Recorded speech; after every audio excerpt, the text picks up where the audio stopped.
If you're considering the DJI Osmo Pocket 3 as a beginner, as someone who is new to vlogging, then this video could be helpful for you.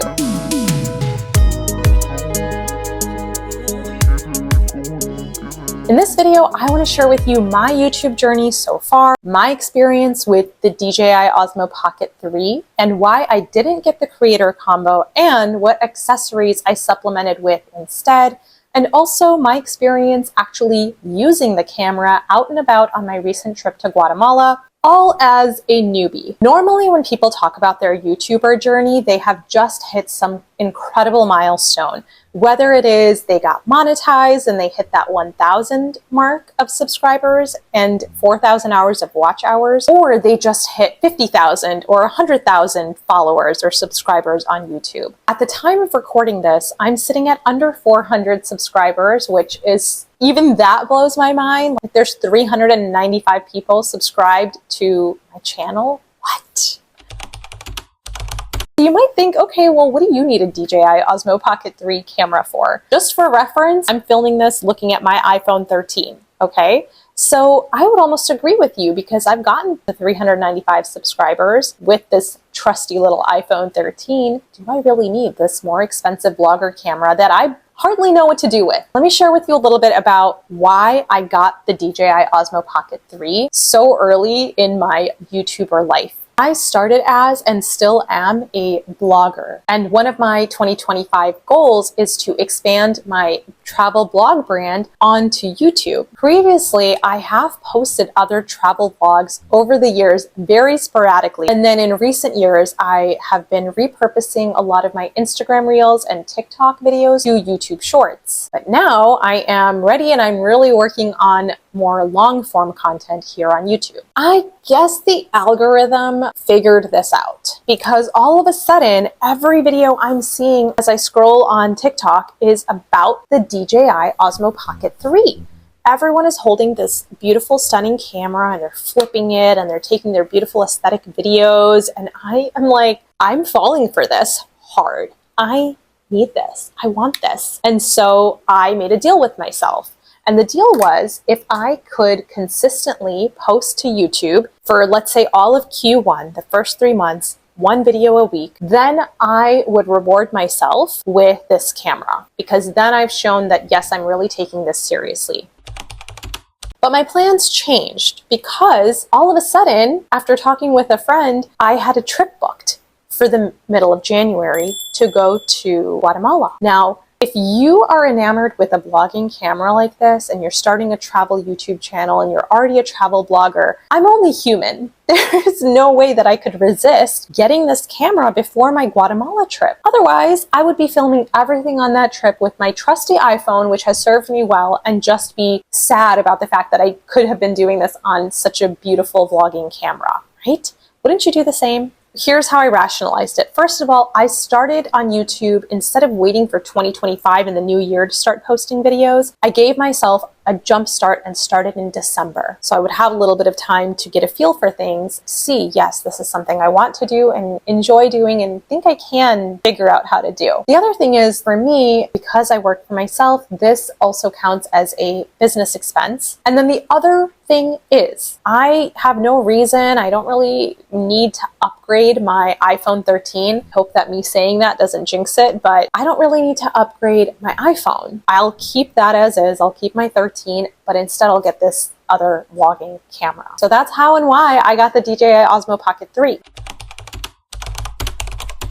So I want to show you what exactly I got and why I chose to do it this way. And then I want to share with you my experience, because I used it for my entire 2-week Guatemala trip. So I want to share with you my experience using this camera as someone who has exclusively been using a phone, an iPhone, to shoot any content, photo and video, for years. So definitely new to the world of f-stops and apertures and all these manual settings. So I want to talk to you a little bit about that and what happened. So at first, when I decided to get the camera, of course, I was leaning toward the creator combo, because when someone bundles up something for you, you assume it's a helpful bundle, and I'm sure it was. But as I did more and more research, I just saw too many videos about, oh, here are all the accessories that I got. Here are all the additional accessories that I got. And I started to think, well, are you using anything that came in the creator combo? And I decided to sort of price it out for myself and see what would make sense, because I decided there were some accessories that I for sure was going to get. And in the end, it did not make sense for me to get the creator combo. I got just the camera by itself, and I bought every single one of the accessories separately. So let me tell you what the camera came with. It came with the camera, the wrist strap, which was harder than I'd like to admit to put on, this base piece that helps you link it up to a tripod if you need to, which I have not yet used. And it also did come with this case, which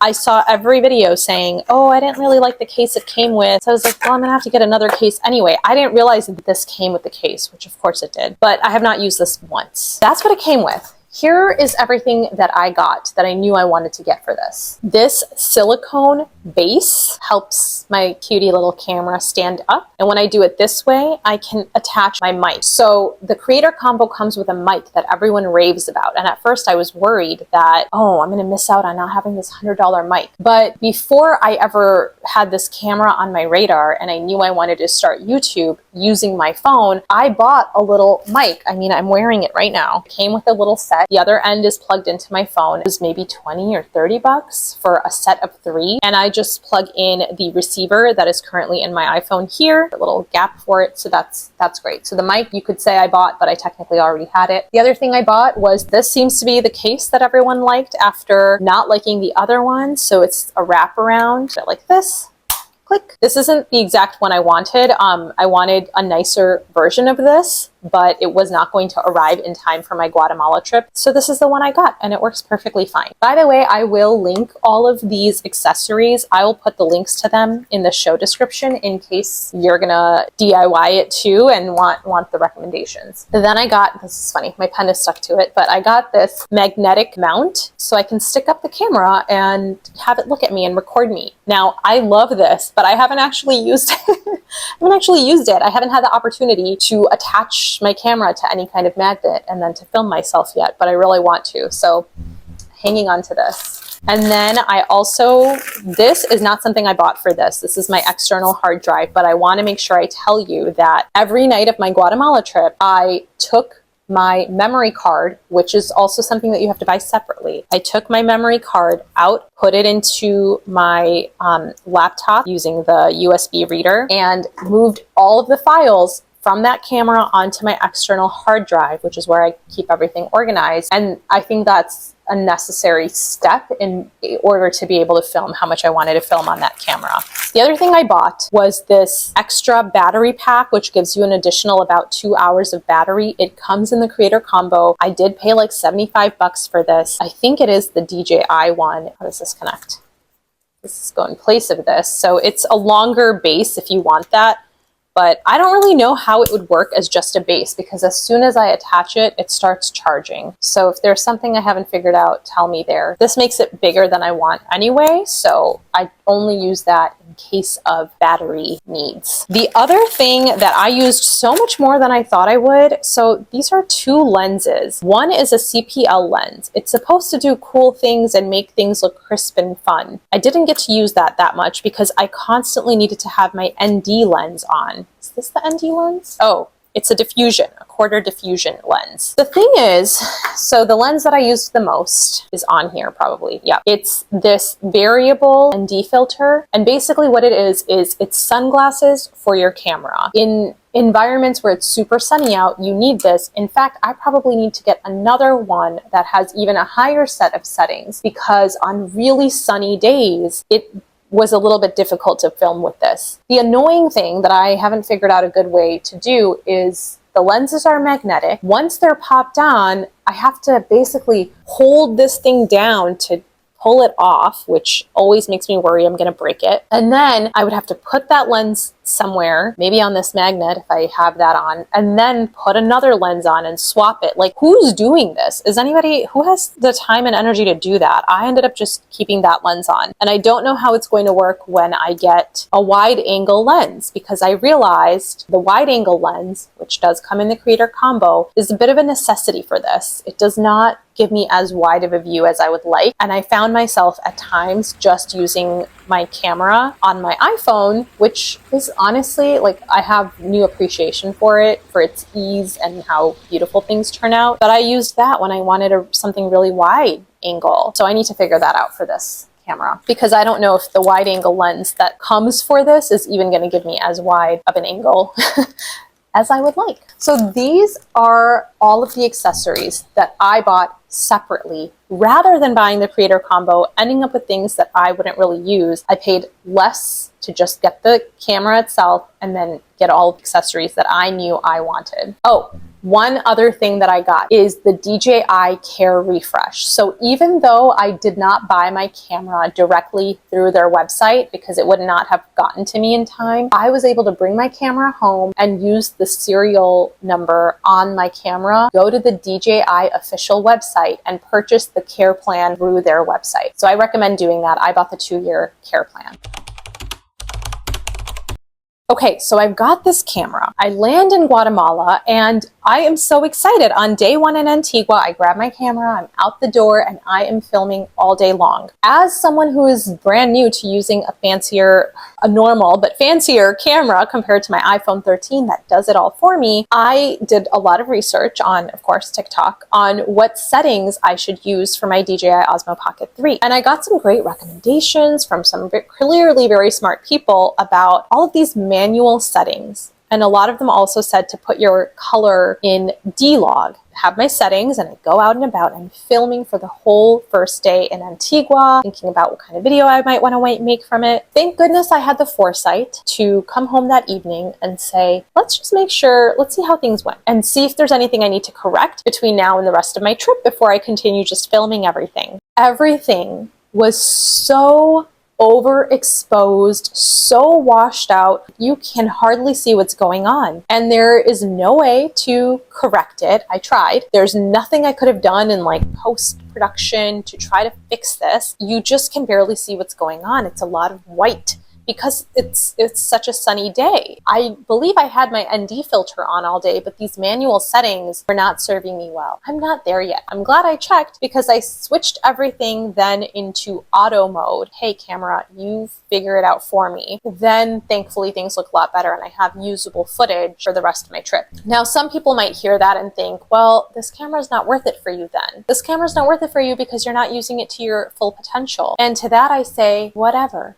Okay, I'm still going to get better quality video and photos from this version, this level of a camera that I'm going to get from my iPhone. Plus, I have an opportunity to learn something here. So while I might not be learning it right in this moment, I now have this, I can do more research and I can up-level my skills over time using this camera. The other reason that it's worth it for me is you likely have heard people say, if you've been looking into this at all, is that it makes a great vlogging camera because of how discreet it is. I would have to agree with that 1000% because I'm able to walk around like this, holding my camera here. Because of the way this head rotates, it's taking video of what I'm walking toward everything up here without me having to go like this. Instead, I'm just holding it down here. It's a lot more comfortable to do that, especially when you're in a new place, especially when, like me, you do a lot of solo travel. That's another reason that makes this worthwhile, in my opinion. Now, I did end up also filming everything in 4K. I have mixed thoughts on this still because so far I filmed everything in 1080p on my iPhone and I'm able to work with that on my computer. And I don't know, is 4K really worth it? Like, jury's still out and I will see what this batch of videos looks like when I upload it and work with it. But the problem is, you might be wondering, when do we get Guatemala content? If you've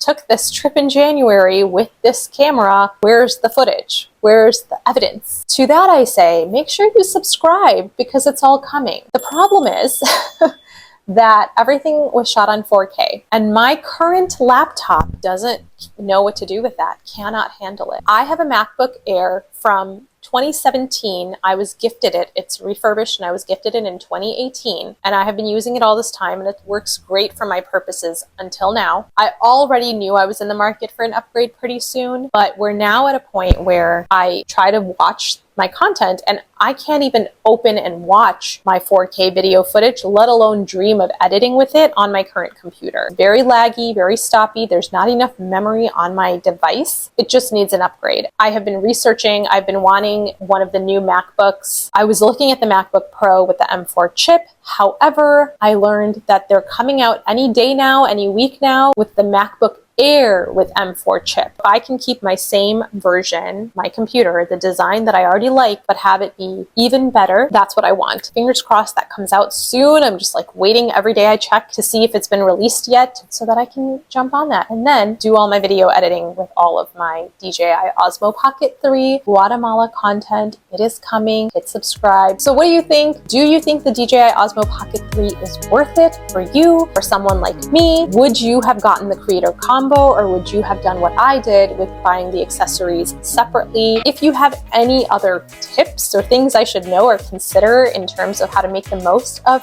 this new toy that I have, this new camera, work tool, whatever you want to call it, put any of your thoughts into the comments for me, please, and see you next time.